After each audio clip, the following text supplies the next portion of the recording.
Let's proceed to the retinal detachment. First, we have to define what is retinal detachment. This is an ophthalmology condition involving tearing and separation of the retina. Retina is a light-sensitive layer of the tissue located the posterior of the eye. And there are three types of retinal detachment. First is the rhegmatogenous, second is tractional, and third is exudative.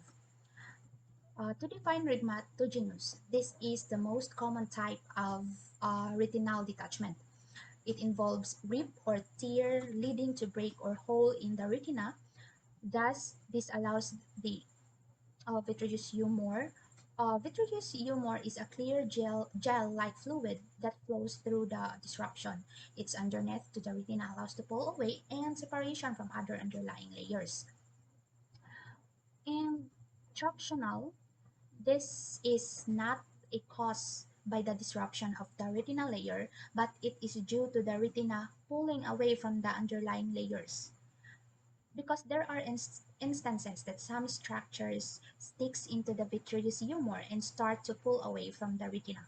And exudative is caused by underlying inflammatory process underneath the retina, and this causes swelling and thus cause the retina to pull away from the underlying layers. And now let's proceed to the risk factors of rhegmatogenous. This includes trauma, family history, history of retinal detachment, previous eye surgeries, pathologic myopia, lattice degeneration, meridianal folds, enclosed aura base, peripheral retinal excavations, posterior vitreous detachment. And for the risk factors of tractional, this includes trauma, retinal vein occlusion, retinopathy of prematurity, sickle cell trait or anemia, diabetic retinopathy, proliferative vitreoretinopathy. And the risk factors of exudative, this includes ocular cancers, metastasis in the eye, infection or syphilis, tuberculosis, toxoplasmosis, sarcoidosis, corticosteroid use, hypertension, and central retinal vein occlusion.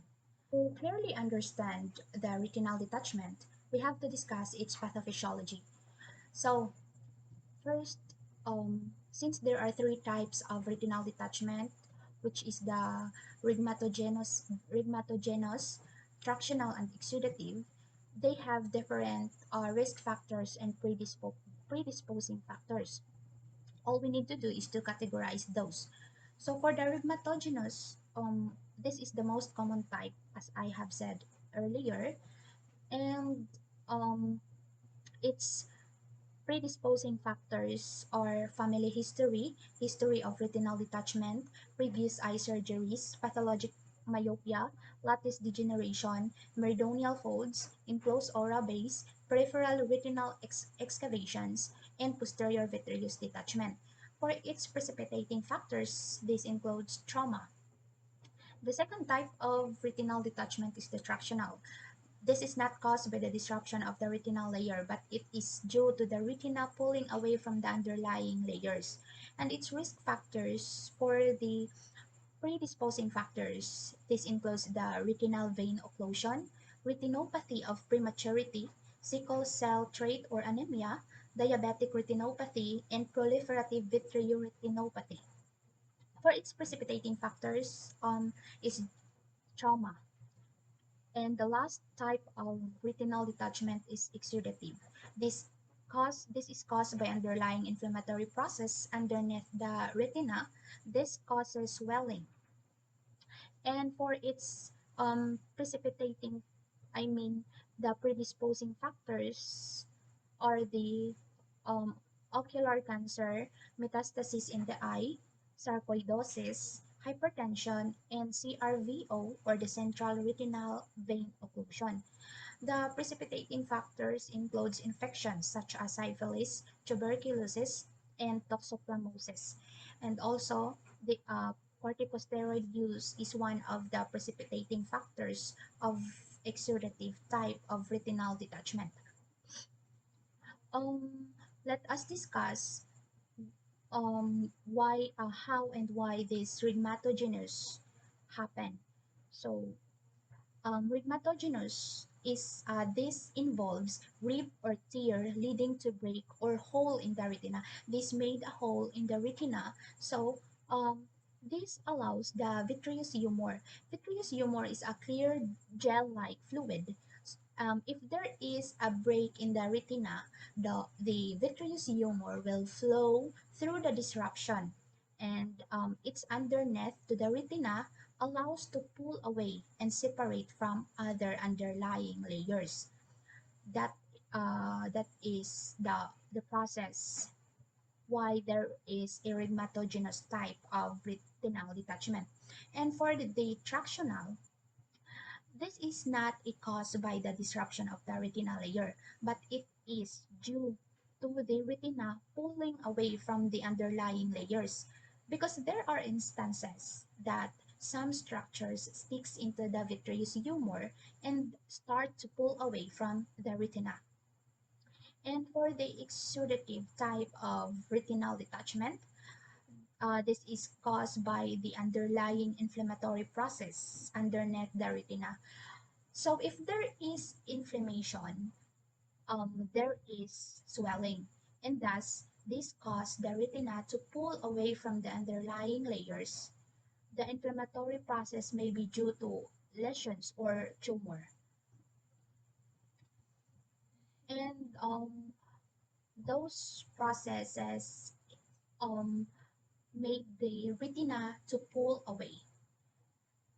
And for the signs and symptoms, this includes flashes of light or photopsia, floaters. There are many floaters that the patient can experience. Visual field losses, which is peripheral or central, fixed or progressive. uh, the patient may also have relative afferent pupillary defect, visual disturbances, which may have bleeding from torn retinal vessels, and a moving haze.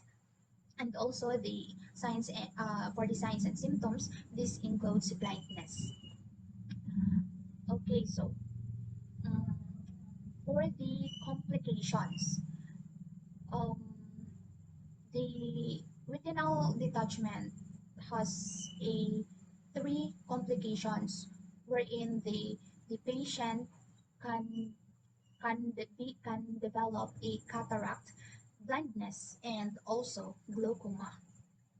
And for the diagnostic procedures, this includes the slit lamp examination of the anterior chamber, dilated fundoscopic examination, and focus or optical coherence tomography. For the management, including the nursing intervention, um, laser therapy or cryotherapy for breaks or tears, rheumatogenius, pneumatic retinopexy, tractional, exudative, sedation, bed rest, and eye patch may be used to restrict eye movements, and return of visual acuity with a reattached retina, and photocoagulation, electrodiathermy, cryosurgery or retinal cryopexy, and scleral bulking. So for the nursing interventions, this includes reducing the anxiety before the surgery, instruct the patient to remain quiet in prescribed position, assist with all activities and offer frequent reassurance, patch both eyes, describe preoperative procedures before carrying them out, wash the patient's face with antibacterial solution, administer preoperative medications as ordered, instruct the patient not to touch its eyes, prevent post-operative complications, caution the patient to avoid bumping head, encourage the patient not to cough or sneeze, or to perform activities that will increase intraocular pressure, and then encourage ambulation and independence. And lastly, provide sedate diversional activities such as radio, audio, and books. So that's all. Thank you.